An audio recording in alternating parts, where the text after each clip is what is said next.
हाँ तो नमस्कार साथियों, स्वागत है एक बार फिर से आप सभी का। ईओ आरओ की एग्जाम जो है वो नजदीक आ चुकी है और हम पढ़ रहे थे राजस्थान नगर पालिका एक्ट का जो चैप्टर नंबर 12 है। 12 नगर पालिका की शक्तियां और नगर और अपराध। ठीक है, उसमें 200 से 297 तक की जो धाराएं थी उसमें से 215 तक की धाराएं जो है वो हमने पहले पूरी कर ली थी। आज का ये जो क्लास है इसमें हम इसकी नेक्स्ट की धाराओं को जो है आपस में यहाँ पे डिस्कस करेंगे। तो शुरुआत करते हैं। सबसे पहले धारा नंबर 216। देखिए 216 क्या कहती है? जल प्रणाल आदि ले जाने की शक्ति। जल प्रणाल आदि ले जाने की शक्ति। भाई कोई भी व्यक्ति है तो वो जो है वो जल प्रणाली यानी पाइपलाइन है, नली है, इस तरह की चीजें जो है वो ले जा सकता है। तो उसमें क्या है कि जल प्रदाय विभाग नगर पालिका पाइपलाइन ले जाने, मरम्मत और नवीकृत करने की शक्ति होगी। भाई जो नगर पालिका है या फिर जो पीएचईडी है आपका जल प्रदाय विभाग जो है, पीएचईडी और नगर पालिका दोनों को ये शक्ति होगी कि वो जो है वो किधर से भी पाइपलाइन ले जा सकते हैं और नाली वगैरह जो भी है यानी जो पानी की व्यवस्थार्थ जो संयंत्र है वो सारे के सारे वो स्थापित कर सकते हैं। धारा इतनी मस्त नहीं है, आपको इसमें विशेष ध्यान रखना है कि 216 जो है वो क्या कहती है? जल प्रदाय और जल प्रणाल आदि ले जाने की शक्ति। ठीक है, 17 में चलते हैं। धारा 217 और 218 लगभग दोनों सेम है। 217 कह रही है व्यावसायिक बहिस्त्राव के संबंध में विशिष्ट उपबंध, यानी जो कारखाने हैं, जो अपने फैक्ट्रियां हैं, उन वो जो अपशिष्ट पदार्थ उत्पन्न करती हैं उनको बाहर स्त्राव करने में या नालियों से निकालने से संबंधित विशेष उपबंध 217 में है। उसमें लिखा है कि व्यावसायिक परिसर का अधिभोगी अनुज्ञा के बिना नाली में व्यावसायिक बहिस्त्राव को नहीं डालेगा। भाई अगर उसको बहिस्त्राव डालना है, कारखाना है कोई और उस कारखाने से, ठीक है, ये कारखाना है और यहाँ आपकी नाली है, ये नगर पालिका की नाली, यहाँ से जो पानी निकल रहा है, व्यावसायिक बहिस्त्राव निकल रहा है, इसको नगर पालिका की नाली में डालने से पहले उसको क्या करना पड़ेगा? एनपी से जो है नगर पालिका से अनुज्ञा लेनी पड़ेगी, नगर पालिका से परमिशन लेनी पड़ेगी। ठीक है, और परमिशन लेने के बाद ही वो जो है वो उसमें डाल सकेगा। ये तो क्या था? बहिस्त्राव, व्यावसायिक बहिस्त्राव के संबंध में उपबंध था। और 218 आपकी कहती है व्यावसायिक जल निकास, जल निकास से संबंधित उपबंध, जल निकास से संबंधित उपबंध। अब जल निकास में पानी तो सब छोड़ सकते हैं नाली में, लेकिन यहाँ पे ये दे रखा है कि मुख्य नगर पालिका अधिकारी ये सुनिश्चित करेगा क्या कि जो जल जो डाला जा रहा है, जो नाली में जो पानी डाला जा रहा है उस कारखाने के द्वारा, वो पानी क्या है? शुद्धता से युक्त है। ऐसा नहीं कि उसमें केमिकल की बहुलता होने के कारण जो है वो बिल्कुल अशुद्ध है और आगे जाकर दूसरे पानी के साथ मिलकर जो है किसी इस तरह की कोई बीमारी पैदा कर सकता है। तो मुख्य नगर पालिका अधिकारी उस जल निकास की शुद्धता सुनिश्चित करेगा।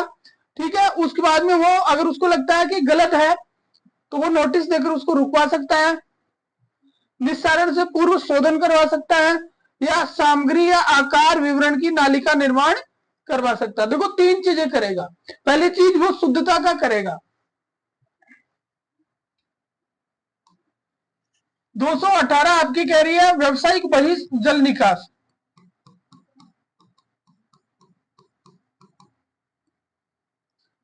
व्यावसायिक जल निकास, भाई कोई भी कारखाना है अगर नाली में पानी डालेगा तो जो मुख्य नगर पालिका अधिकारी है, नगर पालिका अधिकारी है, उसका क्या दायित्व बनता है कि नगर पालिका अधिकारी आपके क्या करेगा? उसकी शुद्धता की जांच करेगा। शुद्धता की क्या कर लेगा? जांच करेगा, उसकी शुद्धता की जांच करेगा, भाई पानी शुद्ध है कि नहीं है। और जब शुद्धता की जांच करेगा उसके बाद में उसके पास क्या क्या ऑप्शन है? पहला ऑप्शन वो उसको नोटिस जारी कर सकता है, संबंधित कारखाने के मालिक को नोटिस जारी करके और उसको क्या कर देगा? रुकवा देगा, मना कर देगा, भाई आपको ये जो पानी है इसमें केमिकल की मात्रा ज्यादा है, ये अशुद्ध है, इसलिए इस पानी को जो है वो नाली में नहीं डाले। ठीक है, दूसरी वो क्या कर सकता है? इसी तरह से क्वेश्चन पूछे जाएंगे कि उसके पास क्या क्या ऑप्शन होंगे, कौन कौन से विकल्प उसके पास होंगे। दूसरी वो कर सकता है कि नाली में डालने से पूर्व में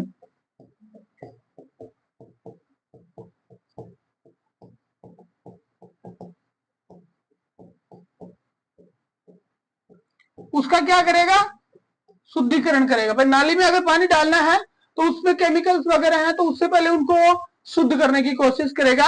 या फिर ये भी कर सकता है कि किसी मात्रा या आकार कि क्या बनाए, नाली निर्माण करे, इस तरह की अपेक्षा कर सकता है। किससे, उस फैक्ट्री से। ये तीन ऑप्शन जो है उसके पास रहेंगे कि किसी मात्रा या आकार की नाली निर्माण करे। तो ये मुख्य नगर पालिका अधिकारी जो है उसके पास तीन ऑप्शन रहेंगे 218 के तहत। तो इन तीन धाराएं हमने पढ़ ली।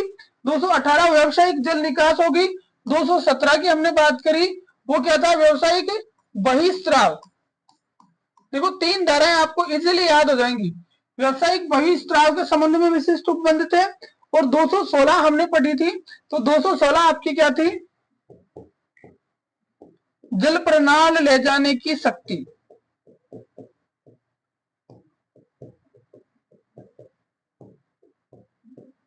तीन धाराएं याद हो गई, 216 से 218।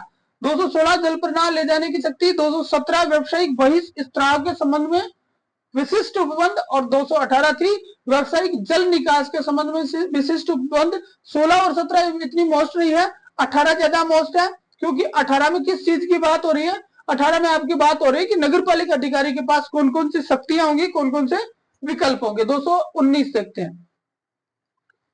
219 देखो, जल प्रणालों नालियों पर बिना अनुज्ञा के भवन, रेलवे या प्राइवेट मार्गों का निर्माण नहीं किया जाएगा। देखिए आपने एक बार कोई लाइन डाल दी, पाइपलाइन डाल दी, नाली डाल दी, ठीक है, और उसके बाद में उसके ऊपर किसी ने मकान बना लिया, तो उसको ठीक कैसे करोगे, नहीं कर सकते। तो यहाँ पे लिखा है कि बिना नगर पालिका की अनुमति के, 219 कहता है कि बिना नगर पालिका की अनुमति के जो जल प्रणाल है उनपे, नाली पे किसी भी प्रकार के भवन नहीं बनाए जाएंगे, इसके साथ साथ रेलवे लाइन नहीं डाली जाएगी, और उसके साथ साथ प्राइवेट मार्ग भी नहीं बनाए जाएंगे, ठीक है।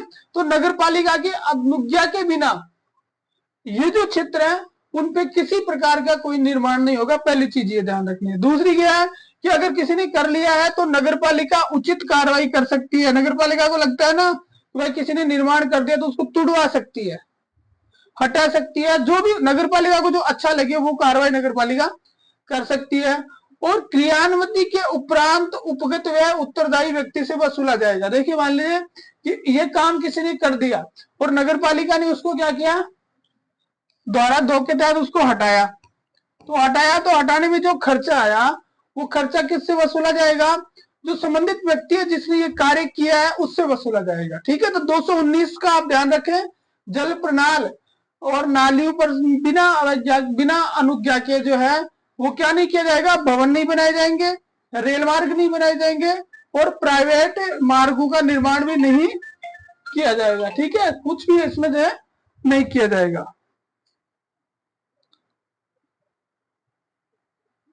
अब नेक्स्ट में चलते हैं। अगली आपकी 220, कतिपय मामलों में रेल प्रशासन को सूचित करना। कुछ मामले ऐसे हैं जिनमें रेल प्रशासन को सूचित किया जाएगा। देखिए कैसे, नगर पालिका रेल लाइन के आर पार नाली, जल निकास पाइपलाइन अगर डालना चाहती है तो उसको पहले क्या करना पड़ेगा, रेल प्रशासन से अनुमति लेनी पड़ेगी। तो आपके धारा हो गई भाई कितनी, 216 से 220, 216 से 220। एक बार शॉर्ट में जो है इन 5 धाराओं को हम रीड कर लेते हैं। सबसे पहले आपकी 216, 217, 218, 219 और 220, ठीक है। 216 में क्या था आपने पढ़ा, 216 थी जल प्रणाल ले जाने की शक्ति। बार बार रटोगे तब धाराओं की याद रहेगी।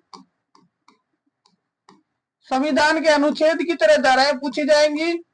जल प्रणाल ले जाने की शक्ति किसमें थी, 216 में, 216 में थी जल प्रणाल ले जाने की शक्ति, ठीक है, ज्यादा विशेष नहीं था। 217 की हमने बात करी थी, 217 में क्या था भाई, तो 217 में आपके था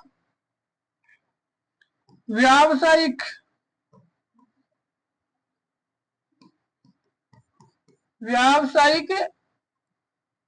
बहिस्राव, के संबंध में विशिष्ट उपबंध।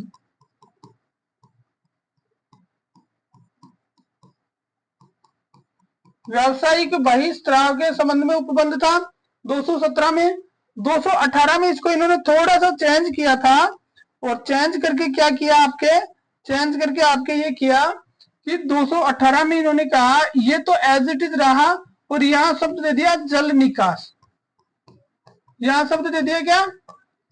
जल निकास। तो व्यावसायिक जल निकास के संबंध में विशिष्ट उपबंध हो गया।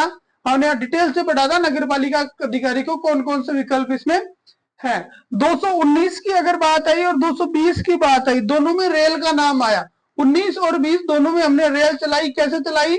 19 में हमने बात करी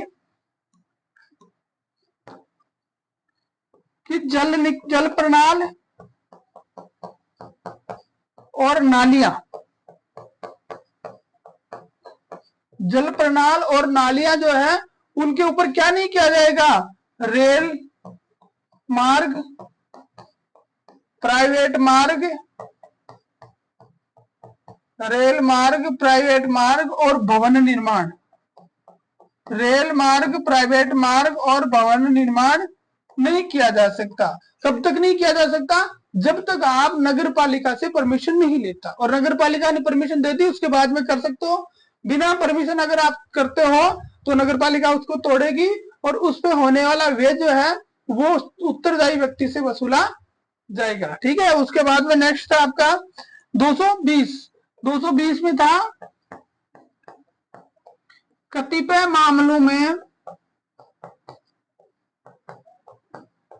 रेल प्रशासन को सूचित करना। कतिपय मामलों में रेल प्रशासन को सूचित करना। भाई कुछ मामले ऐसे हैं जिसमें रेल प्रशासन को आपको सूचना देनी पड़ेगी। तो वो कौन कौन से मामले थे हमने बात करी। वो मामला था कि जब आपको रेल लाइन के आर पार कोई जल निकास प्रणाली या कोई पाइपलाइन ले जानी है, तो फिर आपको रेल प्रशासन को इन्फॉर्म करना पड़ेगा, उनसे परमिशन लेनी पड़ेगी। ठीक है। तो ये हो गई आपकी 220। अब चलते हैं 221 में। धारा 221 क्या कहती है? परिसर के स्वामी का अन्य व्यक्ति की भूमि से होकर पाइपलाइन लगाने व नाली रखने की शक्ति। परिसर का कोई स्वामी है। देखिए इसको आप समझिए, जैसे मान लीजिए कि ये कोई ए परिसर है। ये परिसर क्या है? ए है। ए का स्वामी है, उसको निकालनी है रेल लाइन नहीं, पाइपलाइन निकालनी है या पानी ले जाना है। और वो पानी ले जाना है तो यहाँ एक दूसरा परिसर आ रहा है, बी परिसर, और यहाँ है लाइन पानी की, जो मेन जो नाली है वो यहाँ पे है। अब आपके क्या होगा कि ये व्यक्ति जो है वो इसमें से नाली लेके जाएगा, लेकिन ये इसको मना कर देगा। क्यों कर देगा? कि ये इसका व्यक्तिगत है, इसका निजी है। तो यहाँ धारा 221 कहती है कि इस व्यक्ति को यहाँ से नाली ले जाने की जो शक्ति है वो कब मिलेगी? जब नगर पालिका इसको परमिशन दे देगी। जब नगर पालिका इसको क्या दे देगी? परमिशन दे देगी। ठीक है। तो होगा क्या कि मुख्य नगर पालिका अधिकारी को अगर ये लगता है कि कोई दूसरा इलाज ही नहीं है, इसका पानी निकासी का दूसरा कोई साधन ही नहीं है, ठीक है, प्रतीत हो कि एकमात्र या सर्वाधिक सुविधापूर्ण साधन यह है, तो वो लिखित में प्राधिकृत कर सकेगा। ये ए वाला एप्लीकेशन देगा, ठीक है, और कहेगा कि मुझे यहां से नाली लेके जानी है। और मुख्य नगर पालिका अधिकारी को अगर ये लग गए, भाई आप जब ईओ बन जाओगे तो उसके बाद में अगर आपको ये लग गया कि इस व्यक्ति के अंदर से नाली जाना ही सबसे सुविधापूर्ण है या एकमात्र उपाय है, तो वो लिखित में उस व्यक्ति को प्राधिकृत कर सकता है कि तुम जो है वो क्या कर सकते हो? नाली बना सकते हो। ठीक है। स्वामी को युक्त अवसर भी देना पड़ेगा। भाई देखो ऐसा नहीं डायरेक्ट आपने मन मर्जी वैसे कर दिया। आपको क्या करना पड़ेगा कि इस जो बी पार्ट का जो मालिक है, इस बी पार्ट के मालिक को भी आपको क्या देना पड़ेगा? अवसर देना पड़ेगा, मौका देना पड़ेगा, उसको भी सुनना पड़ेगा। और उसको सुनने के बाद में इस ए वाले को क्या कर देंगे? प्राधिकृत कर देंगे, भाई तू कर सकता है। ठीक है। जब ये करेगा तो क्या क्या करेगा? सबसे पहले परिसर के स्वामी को नोटिस देने के बाद सूर्योदय से सूर्यास्त के मध्य प्रवेश कर सकेगा। ऐसा नहीं कि आपको अनुमति मिल गई तो मर्जी हो जैसे करने लग जाओ। वो जब अंदर प्रवेश करेगा उसके, तो पहले उस परिसर के स्वामी को क्या देगा? नोटिस देगा। और नोटिस देने के बाद में कौन से समय में? सिर्फ दिन के समय में। दिन में कब? सूर्योदय से लेकर सूर्यास्त के समय जो है वो उसमें प्रवेश कर सकेगा। ठीक है। संपत्ति को कम से कम हानि पहुंचाई जाएगी और यह सुनिश्चित किया जाएगा कि जब वो नाली बनाई जाएगी तो जो संपत्ति है उसका उसकी जो प्लॉट है जिसके अंदर से वो ले जा रहा है उसे कम से कम हानि पहुंचाएगा। और तीसरी चीज जो है न्यूनतम विलंब के साथ कार्य करेगा। ऐसे नहीं कि खाई खोद के डाल दी और 2 साल तक पड़ी है, ऐसा संभव नहीं है। कम से कम विलंब के साथ जो है वो उसको कार्य करेगा। जो तोड़ फोड़ उसने की है उस तोड़ फोड़ को क्या करेगा? सही करेगा। और इसके साथ साथ अगर उसको जो हानि हुई है उसका प्रतिकर समुदाय करेगा। उसको जो हानि हुई है उसको प्रतिकर समुदाय करेगा। और साथ साथ क्या होगा कि जो स्वामी है उसका जो स्वामी है वो क्या करेगा? वो जो नाली बनाई गई है उस नाली पर नगर पालिका की आज्ञा के बिना वापस निर्माण नहीं करेगा। एक बार इस धारा को आप जो है वो डिटेल में देखते हैं वापस। 221 परिसर के स्वामी का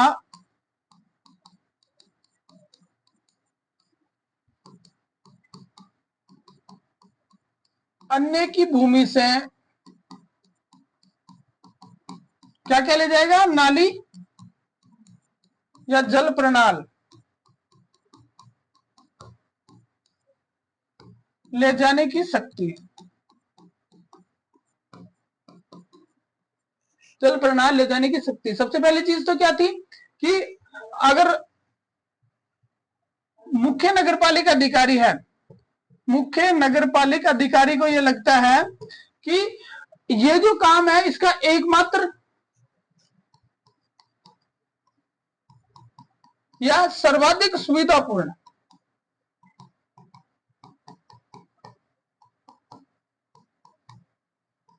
मुख्य नगरपालिका अधिकारी को लगता है कि इसका एकमात्र या सर्वाधिक सुविधापूर्ण रास्ता यही है, तो ये मुख्य नगरपालिका अधिकारी को क्या करेगा कि जो स्वामी है उसको क्या देगा? नोटिस। स्वामी को नोटिस देगा और उसके साथ साथ उसको सुनवाई का अवसर प्रदान करेगा। सुनवाई का अवसर प्रदान, नोटिस देने के बाद उसको सुनवाई का अवसर प्रदान करेगा। और सुनवाई का अवसर देने के बाद में इसको क्या कर सकता है? ये जो ए वाला है ना इसको लिखित में प्राधिकृत करेगा।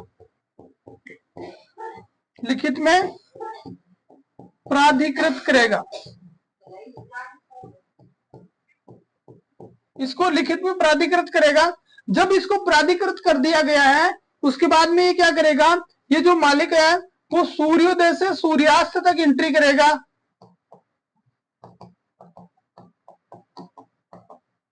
सूर्योदय से सूर्यास्त तक अंदर जाएगा। दूसरी चीज विलंब नहीं करेगा, न्यूनतम तोड़फोड़ करेगा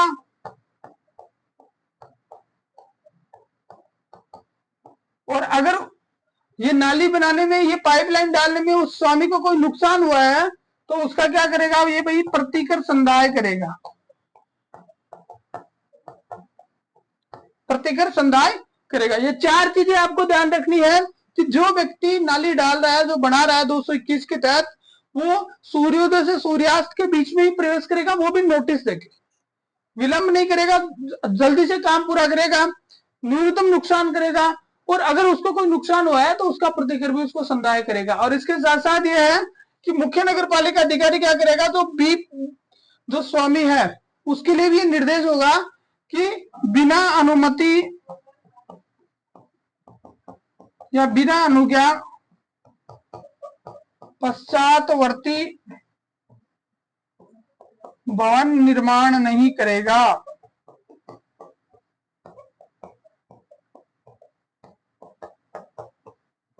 पश्चातवर्ती भवन निर्माण समझे कैसे?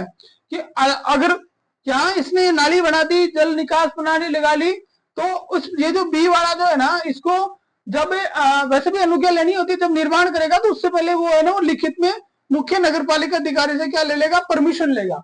और परमिशन लेने के बाद में ही ये जो है ये काम कर पाएगा, ऐसे ही काम नहीं कर सकता। नेक्स्ट में चलते हैं। 222 दायी व्यक्ति को नोटिस देने के पश्चात मुख्य नगरपालिका अधिकारी की कार्य करने की शक्ति।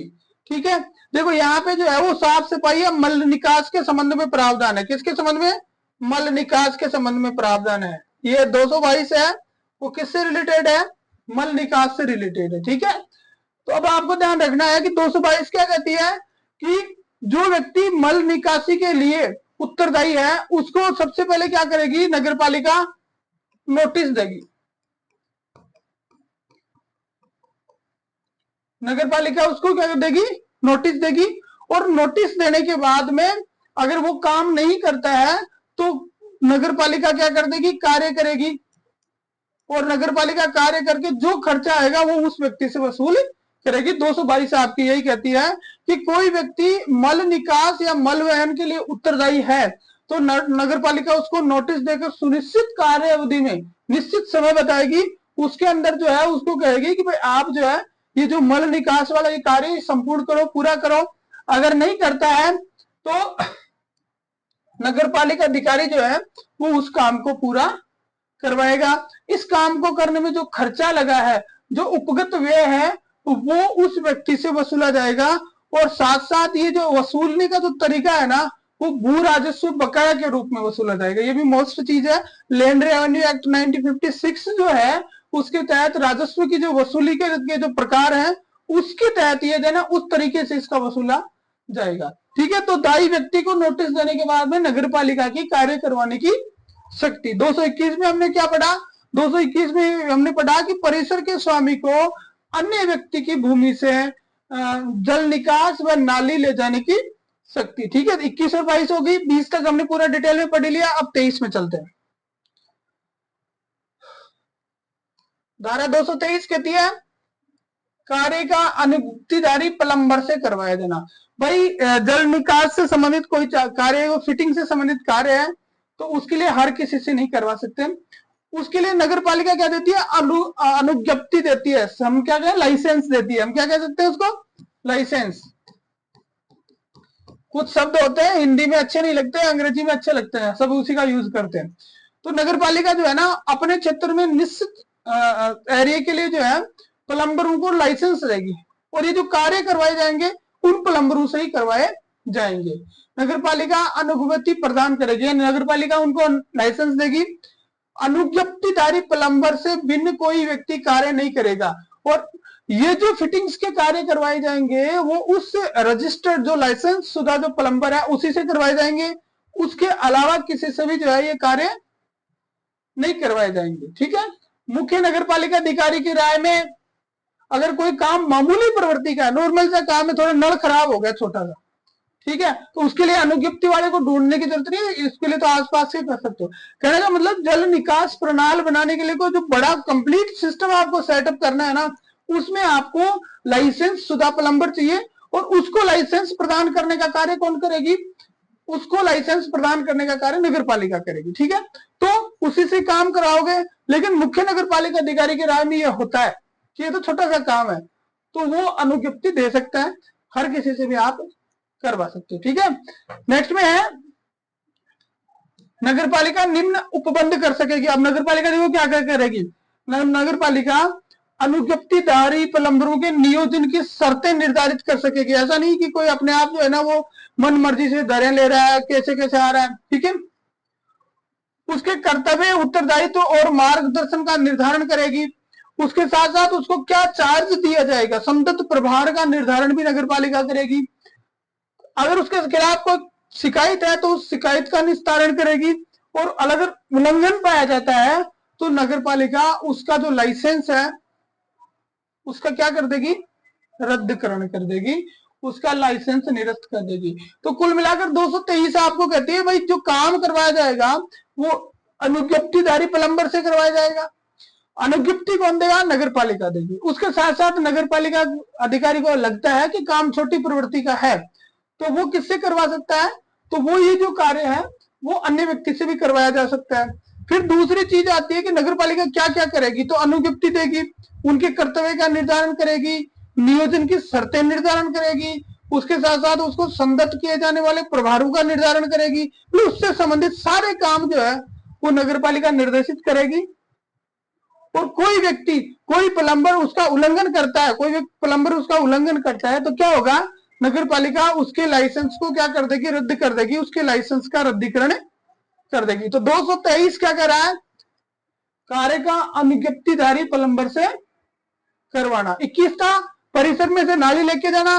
22 जो था वो हमने अभी क्या पढ़ा, देखो 22 क्या पढ़ा आपने पूरी डिटेल से, दायी व्यक्ति को नोटिस देने के बाद में, दायी व्यक्ति को नोटिस देने के बाद में नगर पालिका अधिकारी के कार्य करवाने की शक्ति।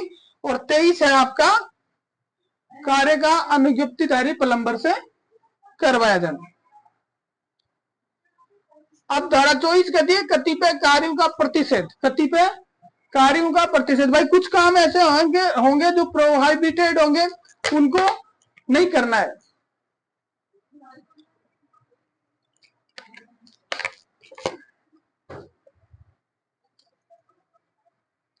कोई भी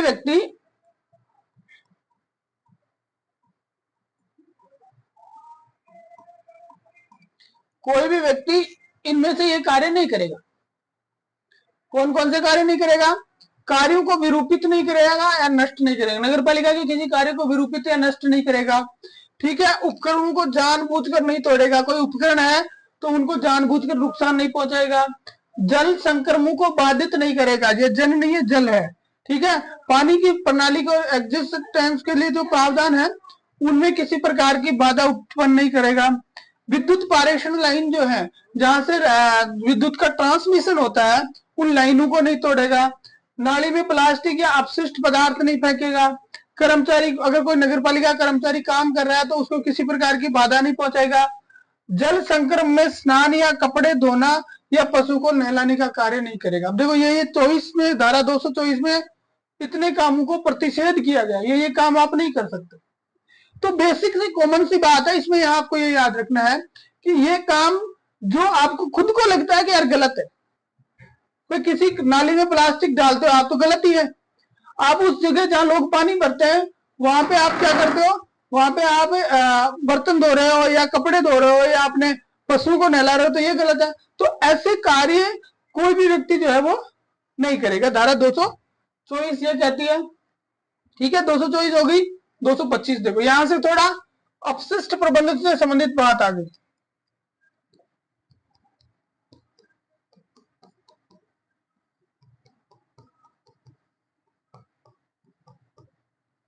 यहां से आ गई अपशिष्ट प्रबंधन से संबंधित बात। क्या बात है कि मल वहन संक्रमणों का प्रवर्तन और रख रखाव। मल वहन संक्रमण यानी कचरा जो है उसका प्रवर्तन करना, ऐसे कामों का प्रवर्तन करना और उनका रख रखाव करना। ये जो है 225 में है कि नगर पालिका या तो खुद कर लेगी या किसी प्राइवेट व्यक्ति से करवा सकेगी, ठेका दे सकेगी, ठेके से वो करवा सकेगी। तो 225 सीधी सी धारा है मल वहन संक्रमणों का प्रवर्तन और रख रखाव। मल वहन संक्रमणों का प्रवर्तन और रख रखाव। ठीक है, 225 के बाद में 26 में चलते हैं। अब ये देखो सॉलिड लिक्विड सॉलिड वेस्ट आ गया, SLW सॉलिड वेस्ट है। ठीक है, सॉरी लिक्विड नहीं है, सॉलिड वेस्ट। ठीक है, ठोस अपशिष्ट प्रबंधन और हस्तन के संबंध में नगर पालिका का कर्तव्य। अब देखो 225 में तो हमने पढ़ा था मल वहन संक्रमण, मल वहन संक्रमण से संबंधित प्रावधान पढ़े थे। 226 में ठोस अपशिष्ट प्रबंधन के और हस्तन के संबंध में नगर पालिका के कर्तव्य क्या है कि सॉलिड वेस्ट का निस्तारण करने के लिए रेस्पॉन्सिबल कौन होगा, तो भाई नगर पालिका होगी, सबसे पहली चीज से। ठीक है, दूसरी चीज उसका संग्रहण, उसका भंडारण और उसका प्रसंस्करण, ये तीनों काम करने के लिए रेस्पॉन्सिबल एक ही होगा और वो होगी आपकी नगर पालिका। ठोस अपशिष्ट का प्रबंधन और हस्तन के संबंध में नगर पालिका के कर्तव्य। तो उनके संग्रहण, भंडारण और उनके प्रसंस्करण से संबंधित सारे कार्य जो है वो कौन करेगी, नगर पालिका करेगी। नगर पालिका या तो खुद कर सकती है या फिर किसी अन्य अभिकरण से यानी ठेका देके करवा सकती है। क्या क्या काम, भाई संग्रहण करवाएगी उनका। तो संग्रहण के लिए 3 तरीके बताए यहाँ, ये 3 तरीके याद रखना, सामुदायिक, घर घर संग्रहण या फिर किसी कार्यक्रम के माध्यम से संग्रहण। 3 तरीके संग्रहण के, 3 तरीके कौन कौन से, 3 प्रकार। प्रश्न इस तरह से आएगा, धारा 226 के तहत ठोस अपशिष्ट के संग्रहण से के नगर पालिका के तरीके बताइए। तो नगर पालिका के तरीके जो है वो कौन कौन से हैं?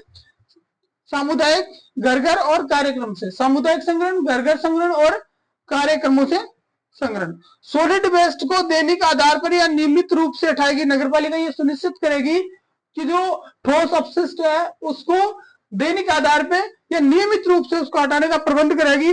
और जो बायोडिग्रेडेबल वेस्ट है वो उसका पर्यावरणीय रूप से उपयोग करने का प्रयास करेगी। जो बायोडिग्रेडेबल वेस्ट है उसका पर्यावरणीय रूप से उपयोग करने का प्रयास करेगी। तो 226 याद रखना है, ठोस अपशिष्ट के प्रबंधन और हस्तांतरण से संबंधित नगर पालिका का कर्तव्य। 227 देखिए, अब आपने दो ठोस अपशिष्ट प्रबंधन कर लिया ना 226 में, तो 27 में क्या है कि फ्री में नहीं करा जाएगा।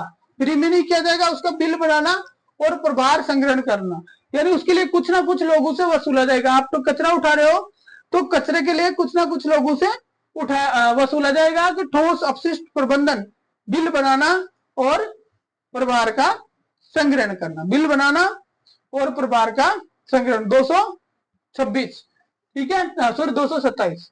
अब यहां भी वही चीज है, या तो स्वयं कर सकती है या फिर किसी अभिकरण से करवा सकती है। नगर पालिका के पास ऑप्शन है कि ठोस अपशिष्ट जो 226 के तहत आप कर रहे हो वो सारे कामों के लिए वो बिल बनाएगी और निश्चित राशि जो है वो संग्रहित करेगी। या तो खुद कर सकती है या किसी फर्म को दे सकती है। ठीक है, 227 हो गया। 228 देखो, तो ये जो ठोस अपशिष्ट होंगे ये नगर पालिका की क्या होंगे?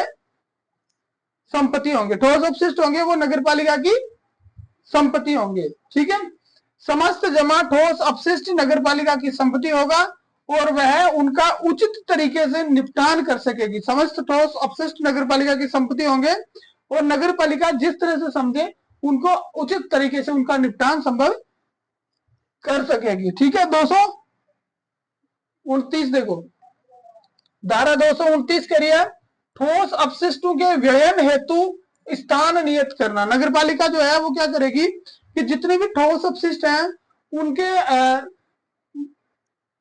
मतलब उसको ये कह सकते हैं कि जैसे डिक्रेबल है या नॉन डिक्रेबल है उनके लिए एक जगह जो है वो स्थान चिन्हित करेगी। और 230 है आपका, परिसर के स्वामी और अधिभोगियों का ठोस अपशिष्टों के उत्पन्न होने के स्रोत पर ही भंडारण का कर्तव्य। यानी जहां ठोस अपशिष्ट उत्पन्न हो रहे हैं ना उसी जगह पे परिसर के स्वामी और जो अधिभोगी हैं वो उसका एकत्रण करेंगे, नियमित झाड़ू लगवाएंगे, अपशिष्ट भंडारण के लिए पृथक से क्या रखेंगे?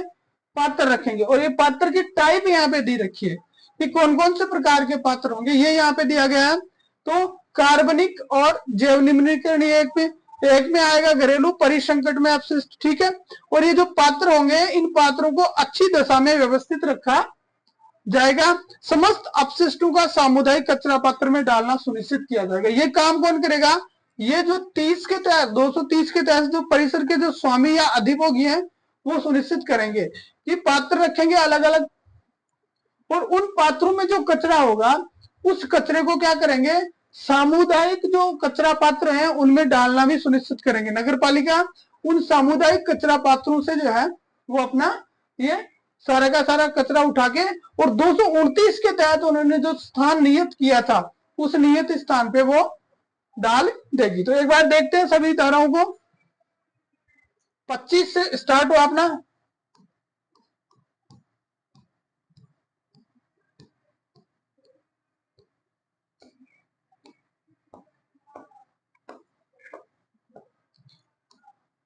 दो 225 था मल वहन संक्रमणों का।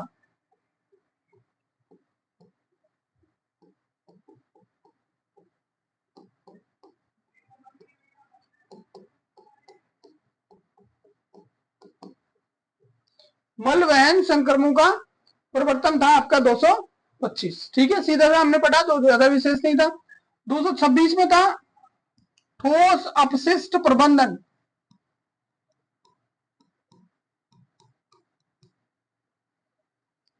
ठोस अपशिष्ट प्रबंधन व हस्तन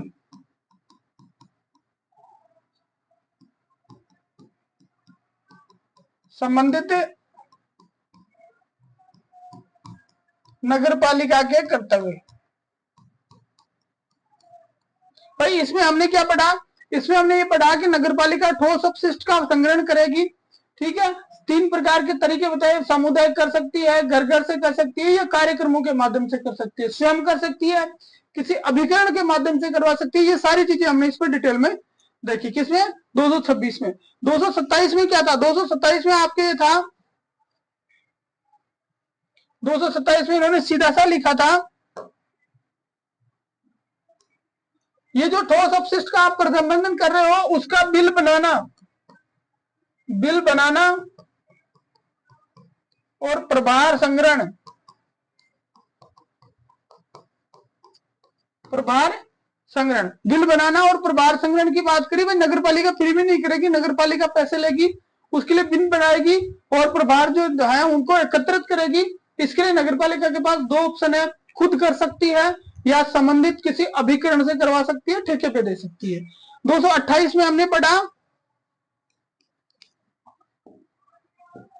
ठोस अपशिष्ट नगर पालिका की संपत्ति माने जाएंगे।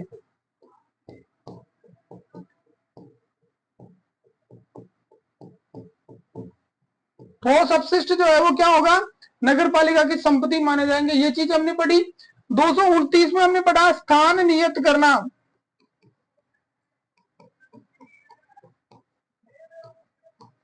स्थान नियत करना। अब स्थान निर्धारण किस चीज के लिए करना? जो ठोस अपशिष्ट है, ठोस अपशिष्टों के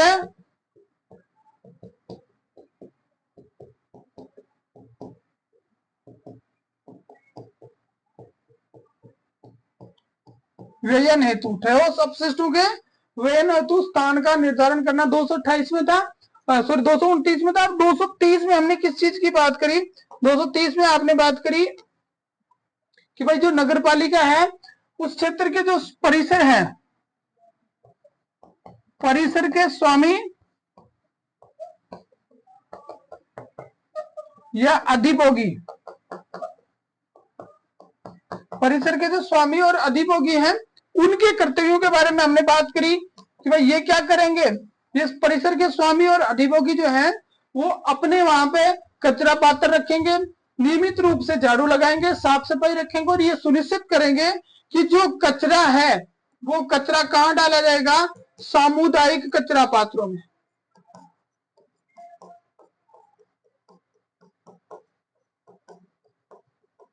कचरा कहां डाला जाएगा? सामुदायिक कचरा पात्रों में डाला जाएगा। तो इस तरह से धारा 225 से लेकर 230 तक की जो धाराएं हैं वो साधारण रूप से किस पे डिपेंड है? सॉलिड लिक्विड वेस्ट, ठोस अपशिष्ट प्रबंधन। ये पूरी की पूरी किससे संबंधित है? ठोस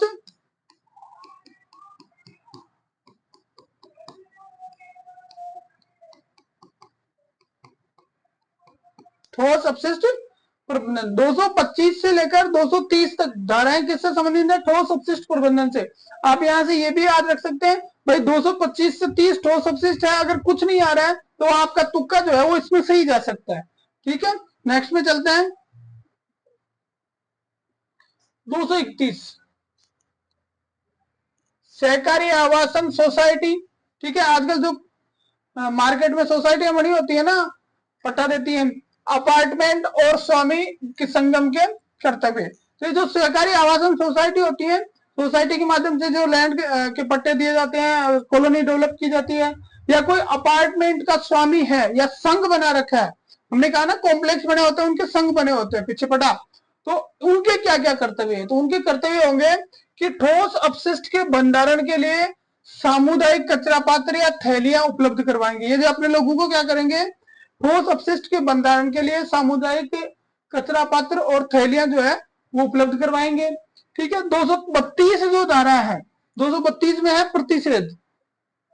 224 में भी प्रतिषेध पड़ा था कि कौन कौन से काम नहीं करने उनका, और यहाँ जो प्रतिषेध है यहाँ किससे संबंधित है? ठोस अपशिष्ट से संबंधित है।